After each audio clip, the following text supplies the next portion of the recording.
Hi, Danny Hammond, checkered shirt number 2, and I'm going to do a series of shorts to make it easier, just give you one concept at a time. And what we're going to do first is talk about burden and the burden that the different parties have is what you have to do versus what you're trying to do. And the burden of the parties is actually in these cases, and especially these cases, because of the fact that the judge is not using the Constitution. And as I've talked about the doctrine of cases and controversies, the judge is to read what was written by the foreclosing party. And sometimes that's the plaintiff in a regular judicial foreclosure, and there's 24 states that do that. And in a non-judicial foreclosure, the burden, I'm sorry, the foreclosing party is the defendant, and you, the borrower, are the plaintiff. But only of the case, you're still the defendant in the fact that someone's trying to foreclose on you that has no right to do so. And so the burden is how's the case run and how do we get where we're going? And since I'm not trying to prove that the foreclosing parties and their servicers and their other characters in the play, I'm not trying to prove anymore and haven't for a long time. I'm not trying to prove that they're doing something fraudulent. They are, but it's not the borrower's burden to convince the judge or to tell the judge about the fraud. There's certain things you don't want to do when you think like that. Um, we were all, me included. I didn't do things different than you. I just had, knew more when I started because that was my career, and I also have been doing it a lot longer. Um, and so you take advantage of that. I spent a long time, and I lost a lot more than money, and I, it hasn't made me happy, but I've been doing the right thing. So the burden. Um, in these cases, it is the burden of the foreclosing party to write in their writing, their first writing. In the case where you're the plaintiff, it's their answer to you, and then the case where they're suing you, and which is just a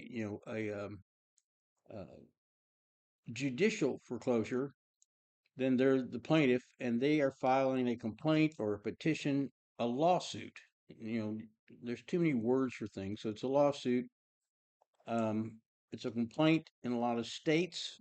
In my state, the state court lawsuit's called a petition. In federal court, the lawsuit is called a complaint. And in a lot of states, it's called a complaint. And that's one of the things I'm going to try to get through are the things um, that are too close in the same name. Trust, trustee, trust. The trustee of your loan is only in a non-judicial foreclosure state, but in all the cases, we may see REMIC trust where it goes U.S. Bank as trustee for, and then it'll have a long, complicated name that ends in a year, and that's a mortgage-backed security. And those are all wrong. None of those will fly. It may say Carrington uh, as trustee. It may say uh, Deutsche Bank National Trust Company as trustee. Uh, you know, and and no matter who, but there's another trustee in a non-judicial state. It's the trustee that's for the auctioneer that sells your house at the foreclosure, and that might be in a judicial foreclosure state. That might be a sheriff, and so you get the uh, when the foreclosing party sells the house, they get a sheriff's deed. In my In my state, it's called a trustee's deed. So in some states, it's called the foreclosure deed. It doesn't have many rights. It doesn't really prove much. It isn't anything very dangerous that we can't take care of. So the burden here is that you can't take a case to court. The foreclosing party cannot take you to court and try to accuse you of not paying them um, if they haven't claimed to have suffered an injury. So in every case, the party that wants to take a case into court has to say, um, we have suffered an injury. Although that's just a claim, it's not enough. So they have to do more. They have to prove it's an injury in fact. It means it's real and not just a claim. And they have to do that with concrete and particularized evidence. This is all coming from the doctrine of cases and controversies, part of the Constitution. And this is the base of all civil law, which is most law, most court cases in the country by far.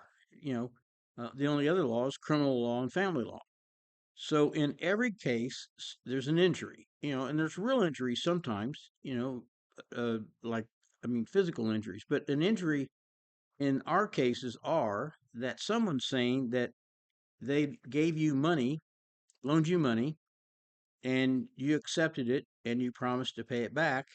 And so they say they have the right to foreclose because you didn't pay them. But they have to prove that they gave you money. And in none of your cases, I'm going to say 100% of the cases, because I've never seen it, and my number would only change to 99% if I did see it, because I'm not going to see very many. I haven't. So the burden is, and it's called a threshold issue. That's like the threshold under the door to your house, that the groom picks up the bride, walks across the threshold into the house to start their marriage. It's the same way with a case.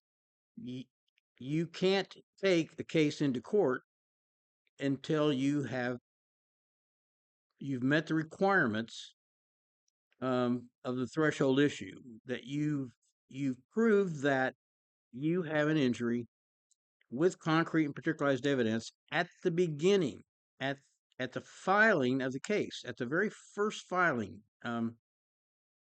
You standing must exist at the beginning, or it cannot exist at all. Standing, once found to be deficient, cannot be repaired. That's the same as with prejudice. So, but here's the problem: is that if they don't prove standing by claiming an injury, proving that it's a real injury, and then proving that it's fairly traceable, the words fairly traceable to you, the borrower. Without that, there is no case. And if the judge, the person that judges whether they're standing, whether those words exist, is the judge. That's his burden. So your burden is only to say, I'm not in default with any of these people. You don't say you don't owe money, because you do. You probably do. But you don't owe it to anybody that, in your case, never is it going to be the same one, because the money came from Wall Street and it was used to uh, loan to you so that later somebody could foreclose on you. And this was all intentional. Um, and one thing that happens at that point is the promissory's note is lost because it's used. They sell the loan more than once and more than to one person. In other words, you know, people do seem to know that, oh, well, my house has been paid for because I had mortgage insurance and they paid for it several times. It's true, not simple to say, and they did it all at once. It all happened at one time. And you can't really come back and say, here's the note if you sold the note 5 times or 10 times. Nobody knows how many times. Anyway, but that's what happened. So the burden is that you have to say, I am not in default with anybody here. I never owed these people money. And the name that's on your note, which you don't have, you may have a copy of it, but you don't have the original note. They don't either. And um, they have to present the note to you. Okay. So the burden is that they have to say they have an injury. They have to prove it with concrete and particularized evidence. That is a much higher burden than beyond reasonable doubt. It's way higher burden. It's easy for 2000, the year 2000. Everything after that is crooked. And so they can't prove it. They cannot prove. They can't prove an injury. And so ease up, everybody, and stop trying to prove there was fraud on their part. You may just have to sue a judge, and we'll get into that. I just want these to be short. This is, you know, checkered shirt number 2, and it's about the burden. So the burden is the judge is to read it and see those words. If the words aren't there, then the judge can't give. I several times lately, and during this string of wins, I've had judges say, well, I have decided, or I have determined that there is standing. The judge has no jurisdiction to determine jurisdiction.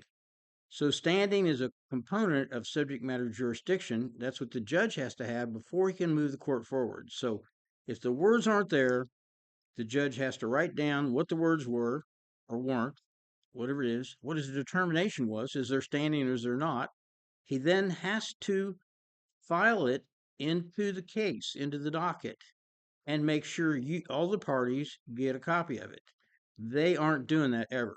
And that's what we have to take care of. We have to take care of the judge. The judge is who you got to take care of. That's the only person that's real. And not only that, he's not doing the right thing. And he's not going to do the right thing in your case. So there'll not be a case without the judge findings for standing, and standing is really true. The words are there.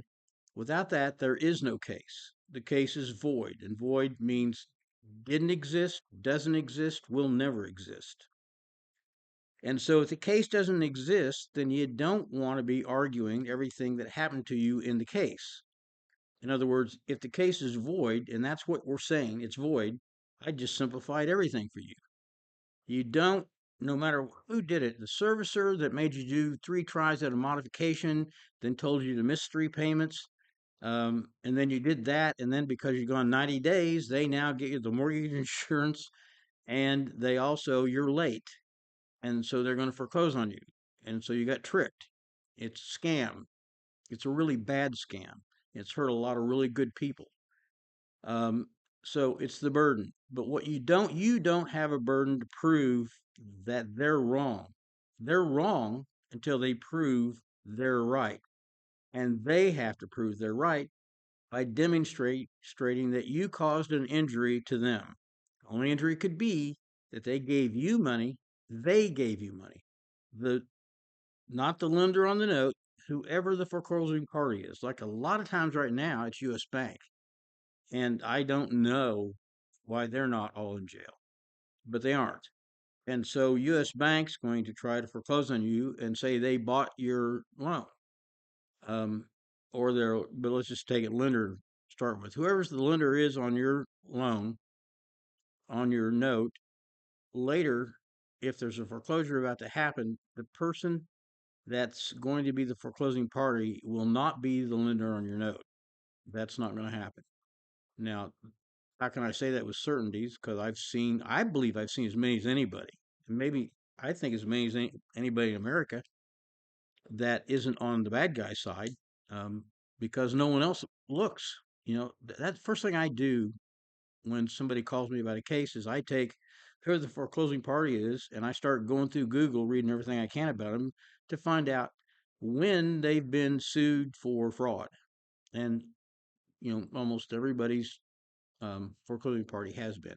Now that's short, and so what I'm talking about, we're talking about whose burden is what. Your burden is to say, I am not in default with these guys. And if you're going to do it pro se, you don't want to talk very much. The thing is you don't have to talk very much. There's nothing for you to say. It's almost like the Miranda. You have the right to remain silent. And if I'm writing your deal and I'm teaching you about pro se, and you're going to have to go to a hearing, and a lot of times you never go maybe one, and all they don't say much there. The judge may say, you're pro se, don't you? Yeah, I do.